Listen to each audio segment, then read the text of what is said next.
What's going on, everybody? This is dkdynamite, and today we're going to be talking about all the content that we know is coming to Season 1 of Modern Warfare 3. Definitely stay tuned. But before we jump into that, be sure to hit that subscribe button down below, drop a like, and also as a reminder, we got plenty of brand new coverage going up over on dkdynamite.com, expanding on all the content you're seeing here on the channel, just in the form of articles on the website, and plenty of tweets, of course, every single hour on Detonated's Twitter. Now, if you're like me and just prefer to read articles instead of watch videos, Detonated definitely has you covered. But Modern Warfare 3 Season 1 officially begins on December 6th, which is a Wednesday, at 9 a.m. Pacific, 11 o'clock Central, and 12 o'clock Eastern. That's going off of the in-game Battlepass timer if you boot up Modern Warfare 2 right now. If any changes do happen with the release date of our first season of content, I'll keep you guys posted over on Twitter and, of course, in some separate videos. But for those wondering what the file size could be of our first season of content, looking at how Modern Warfare 2 Season 1 was handled last year, that update was roughly 30 to 35 gigabytes in size for just about every platform. Of course, that was a relatively bigger patch since they introduced us to Warzone 2.0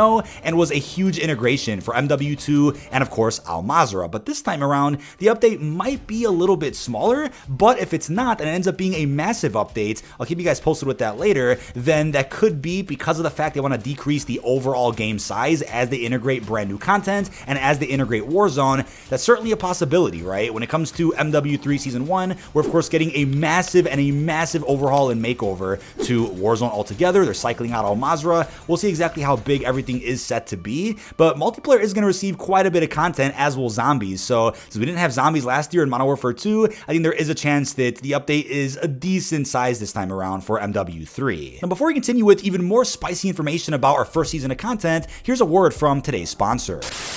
But ladies and gentlemen, before we continue with the rest of the video, I want to let you know that Gamer Advantage is a special promo going on for Black Friday. I've been wearing the Blue Inferno pair for well over 2 years now, and I'm also a huge fan of the magnetic sunglass clip. I never go anywhere without them, but Code Dynamite already saves you 10% off any order on the site. But from now until Black Friday, partner codes are stackable with the 25% off site-wide sale, which will give you a total discount of 35% off any order on GamerAdvantage.com. There will also be additional daily sales on select products during Black Friday on November the 24th. Gamer Advantage offers blue light glasses that are made for people like us who stare at screens all day and are specially made for your prescription in case you guys are as blind as I am. Now, Gamer Advantage is literally made for people like you and me who grind the game, grind out content. But if you're ready for the launch of the new Call of Duty, be sure to check out Gamer Advantage with a special link down below in this video's description or the pinned comment. And thank you to Gamer Advantage for sponsoring tonight's video.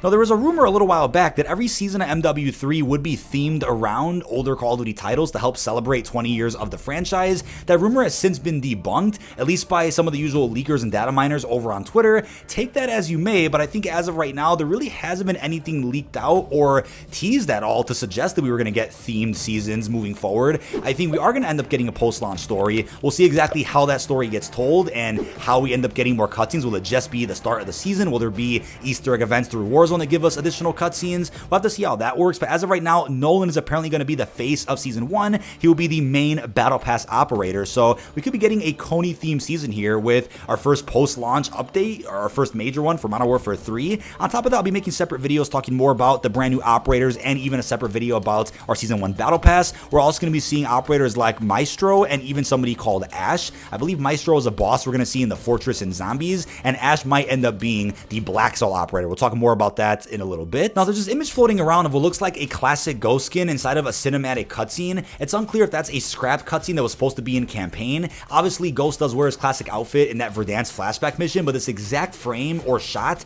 wasn't in that mission at all. So there's been speculation that apparently raids may end up coming back. As of right now, there's been no leak and no real suggestion from Sledgehammer or any other studio that raids are going to come back. I had a ton of fun covering those in Modern Warfare 2, and I hope they do come back. I think they really furthered the Modern Warfare narrative in really cool ways we haven't seen before. I love covering them, but I really doubt they're going to come back. I don't think the player count was strong enough to warrant bringing them back, but if it was, I hope that's going to be the case. That'll be a lot of content to cover every single season, from MP to Warzone to Zombies, then maybe even raids. That would be phenomenal, but I doubt they're going to come back. However, take that image as you'd like. Maybe that is a hint that we're going to get some other cinematics in the future that allow you to wear whatever skin you want in them, or there's a cinematic that ended up getting scrapped for the campaign. Who knows? Now, in regards to maps, starting off with our 3 original 6v6 maps that have been confirmed for Season 1. We were right when we predicted that the blog statement or the PR wording was actually referring to the fact that we are getting 3 original maps that don't include remasters at all. If they want to add remasters later, that will not be included in the statement that we're getting 3 original 6v6 maps. The maps have been revealed to be Meat, Greece, and a map called Rio. Meat and Greece, or Grease Meat, are coming at launch day 1, December 6th. The map Rio, however, is coming during Season 1 Reloaded, so that's probably going to be at some point in early to mid-January. And then it was also confirmed previously that we are getting 3 original 6v6 maps also coming in Season 2. That's exciting to think about. But for those wondering, what about Shipment? Well, the funny thing is, Shipment was already confirmed by Sledgehammer in a recent Reddit Q&A that they did. I'm sure a Christmas version of Shipment is also going to drop once the holiday-themed event does end up dropping at some point in December. But in regards to gunfight, it was implied in that Reddit Q&A that Shipment will be one of the carry-forward gunfight maps for Modern Warfare 2. We're going to be getting a new map called Training Facility, and one other new map, I think during the mid-season, but there will be 4 maps that carry forward from Modern Warfare 2 into MW3 Gunfight. It's unclear what those maps are as of yet, but I'm excited to see other maps return. I mean, it's confirmed we're going to be seeing 6 maps in a 2v2 rotation throughout the duration of Season 1, and aside from Gunfight, it's likely we end up getting new maps and expansions to both Ground War / Invasion and even the War Mode from World War II 2017. As of right now, there's a select few Ground War Invasion maps, but there's only 1 War map, so it's likely that during the mid-season we end up getting a map or 2 added to those modes, or we have to wait until Season 2 to end up getting more content for those experiences. But in regards to modes, not only is Gunfight returning, which is excellent, we don't have to wait that long to see the return of that fan favorite, they also confirmed All or Nothing over on Twitter, and they also teased Gun Game is coming back on Reddit. So the way they implied it on Reddit means the Gun Game is probably going to end up coming at some point during Season 1, maybe not at launch, but at some point during the middle of the season, right? Other leaked game modes do include Team Gun Game, Team Gunfight, Tug of War, Minefield, and a social squad sandbox. It's unclear what that could mean. For those that thought like me that meant the headquarters from World War II, unfortunately they also debunked that over on Reddit. That feature isn't coming back, sadly, but maybe in a future Call of Duty title they'll end up bringing that back when they have more time. But looking at weapons, as of right now, the leaked weapons for Season 1 do include the Ram 7 assault rifle, which is also known as the Tavor X95, the Tech Evoliver LMG, real name is the FN Evolis, I believe, and we also have the XRK Stalker Sniper, the real name is the Cadex, as well as the CDX50, also known as the Tremor. Now for Season 1 Reloaded, apparently the weapons will include the HRM9 SMG, the real name is the Beretta PMX, as well as the ARX 160. So I'm sure most of these weapons will be featured via a battle pass or some type of in-game challenge that gets added throughout the duration of our first season. Could also end up seeing a classified battle pass sector that features one or many of these weapons at some point in, maybe January. But then looking at zombies, it's already been implied that we're going to be seeing a main Easter egg or a big quest of sorts added to the experience at some point in the future. At least that's what was teased during the COD Next preview for MW3 Zombies. Definitely expect more side objectives, probably a bit of a makeover to the tech map, some improvements with visibility and color correction, color customization, but they recently confirmed Dark Ether Rifts. Inside Rifts, operators will encounter a sinister and chaotic challenge with limited time on the clock to complete objectives and escape with their lives. It's going to be a new endgame experience to master. They also mentioned the VR11 Wonder Weapon returning from Call of the Dead that was in BO1. Gameplay already leaked out of this Wonder Weapon being used in the firing range, which is crazy. So you're going to be able to turn not only zombies, but even the mercenary AI into some allies on your team, which is going to be wild. I have a full video linked down below talking more about everything we know so far about MW3 Zombies Season 1. There's even more to go over that I did in that video, but I'll be making a follow-up video to that one once we learn more information, either from rumors or official confirmations about MW3 Zombies specifically. We're also going to be seeing new schematics and even some new Fortress bosses. Gameplay also surfaced of people out there finding new key cards for the Fortress. They refer to brand new bosses we're going to be seeing inside of Urzikstan. But speaking of Urzikstan, not only did we get to already play it first through MW3 Zombies, but that'll be our new big Battle Royale map dropping with the start of the season itself. With the launch of Urzikstan and Warzone, we're going to be seeing a big gameplay overhaul into the entire Warzone experience,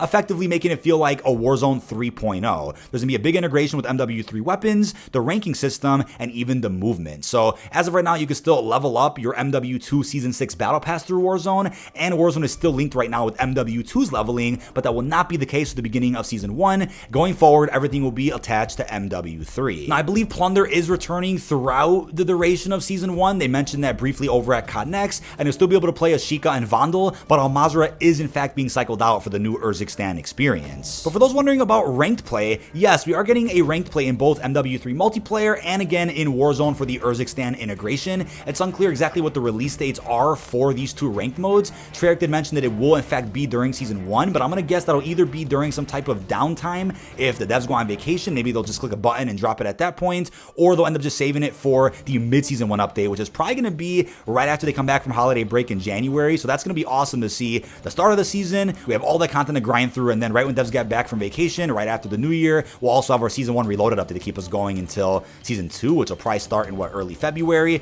And Treyarch handled both the ranked modes for MP and Warzone for MW2 and even Vanguard, so they'll be doing a stellar job again running all those experiences. But with the return of both ranked modes for MP and Warzone, there'll be a ton of new rewards to unlock and a big grind to go ahead and hit the biggest rank possible by the end of said season. We're also going to be seeing the introduction of seasonal prestige again in MW3 Season 1. It's unclear how many prestiges are being added in. I'm going to guess they'll probably start with 4 to 5, but that'd be cool if they added even more than that. But as we've been seeing for the last couple of years, we've been getting 4 to 5 new prestiges added with every single new season for a total of like 25 to 30 by the end of the game's life cycle. Hopefully we get a prestige shop though, which will definitely increase replayability with each season and will encourage players to hit those milestones aside from just having the top prestige for the season. Now in regards to events, as of right now we currently have the True Legends event still live in-game, allowing you to get a free universal camo and some other endowment themed cosmetics, but some pop-up in-game actually confirmed another event just like this one, which is probably going to start in Season 1. This is known as the Makarov camo event. So based on the wording of the in-game pop-up, it looks like it's going to be a very similar event to True Legends where it's XP based. There aren't any actual challenges to complete, but as you play any mode you want and you earn XP, you can hit certain milestones and unlock certain free cosmetics. And just like with the True Legends event, if you play as a certain operator, you'll earn more XP towards the event, allowing you to get all the rewards even faster. So if you play as Makarov, which as of right now, he's only playable through the Vault Edition skin, then you'll be able to earn all these rewards, including the camo, even faster here. But Sledgehammer already confirmed a snowy themed event also dropping at some point during Season 1. I'll have a separate video talking more about the Christmas update relatively soon, but last year was a bit different. MW2 Season 1 started in November, so the Christmas event kind of launched with Reloaded in, early to mid-December. This time around, I'm gonna guess that the snowy themed Christmas event's probably gonna launch a good week or two after the start of Season 1 on December the 6th, and that'll last all the way until maybe the new year. New leaks have suggested that there's gonna be both a Christmas and a New Year's event this time around, or that could just be one big event. We'll just have to wait and see. But the last thing I'll end with is in regards to DMZ. For those out there wondering what's going on with DMZ, it was confirmed a couple of months ago that although DMZ is still going to remain playable, you can still jump into it, it will remain attached to Modern Warfare 2, meaning when you go ahead and download DMZ, which I'm sure is going to also be an optional and separate download from Warzone moving forward, you'll only be integrated with Modern Warfare 2's leveling system, movement, weapons, etc. There won't be any new content added to DMZ going forward, nor will the mode itself be integrated with Modern Warfare 3 when it comes to the weapons, movement, leveling, battle pass progression. Sad to see, but I believe Al-Mazrah will only remain playable through DMZ, and the mode will also remain in beta, as it got confirmed over at COD Next. The mode itself will not get any additional support with the MW3 lifecycle. But that is about it. This has been dkdynamite. Leave your thoughts down below in the comment section. What are your thoughts on everything we know so far about MW3 Season 1, from the release date, file size, all the content for multiplayer Warzone Zombies, plus everything else we discussed? Really hope you've enjoyed, and peace out, everybody.